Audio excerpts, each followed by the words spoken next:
What's up guys, it's Ivan, and today I am going to share with you how much I spend per month as a PhD student at the University of California, San Diego.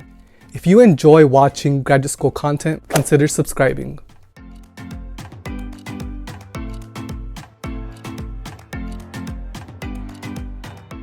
In my first year as a PhD student, I have 3 income streams.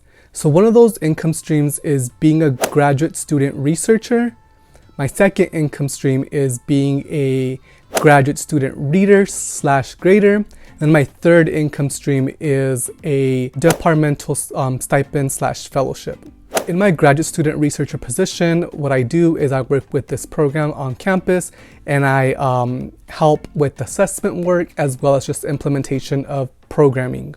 And so with that position, I earn $889.83 per month, working 10 hours per week. In my position as a reader / grader, what I do is I dedicate 10 hours per week to grade assignments for an undergraduate course. And so this really just entails me reading reflections, reading short assignments, as well as grading midterms and finals. And so for the month, I make $690.40. So in total, after taxes for my 2 20 hours a week jobs, I receive $1,498.71. Just to sum up, I do work 20 hours a week between these 2 jobs, and that's how I'm able to get this money to for my living expenses. If you work more than 25% at the university, you can also receive tuition remission and fees as well as healthcare, and so I do receive that because I am working 20 hours a week.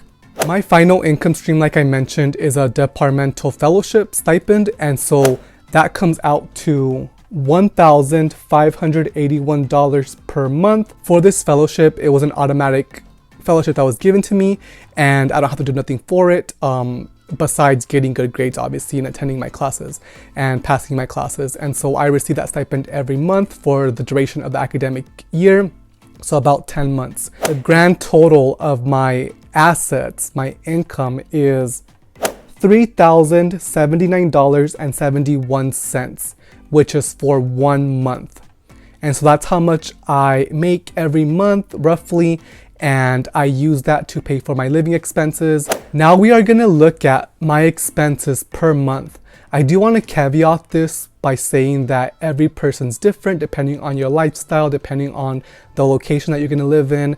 Right now, I am currently completing my PhD remotely, and so I am not in San Diego.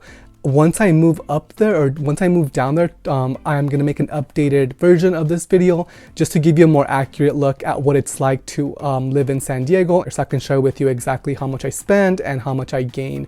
And I do want to mention also that this is just for my first year, so the stipend actually goes away after year 1. So I'm going to make an updated version of this video in year 2, that way you're able to see what it's like without the fellowship. My first expense, and something that most of you that are going to be relocating for graduate school are going to have, is rent. So for my rent, I spend $672.50.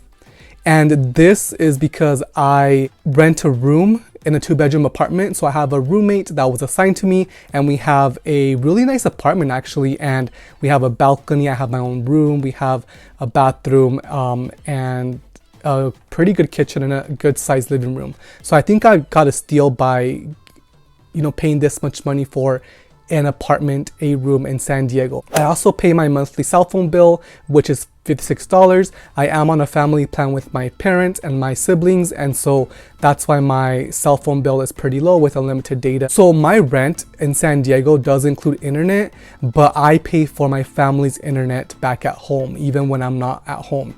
And so right now I pay $54.95 for monthly internet at home, which I'm still gonna pay when I move to San Diego. So that's an expense that most of you might not have because you might not be paying your family's internet like I do. I also own a new car. What I'm paying right now is $1,000 per month for my car, And the reason why I'm paying more than what they expect me to pay every month is because I want to pay my car off as quick as possible. That way I don't have this expense once I move through my PhD, and I could eliminate this debt on myself and have more money to spend when I am in the year 3, 4, and 5. And so I do pay $1,000 per month for my car payment. And then I also pay car insurance of $74.02. So I pay that monthly, and that's really all my car expenses. The next thing that most of you will be looking at paying is your meals. And so how I like to budget that piece of my life is I allocate at least $100 per week, and that includes me buying groceries and eating out. And so I try to stick to that budget, even though sometimes I don't, but at least I have like a budget. So $100 per week times 4, because there's roughly 4 weeks in a month. That puts me at $400 per month on meals, groceries. So the grand total of my basic expenses are $2,257.47. So like I mentioned earlier, another caveat here, these are just like the main basic expenses. I did not include miscellaneous items. I did not include gas. I did not include toiletries. Yeah, so just consider that when if you're looking at your finances in this way.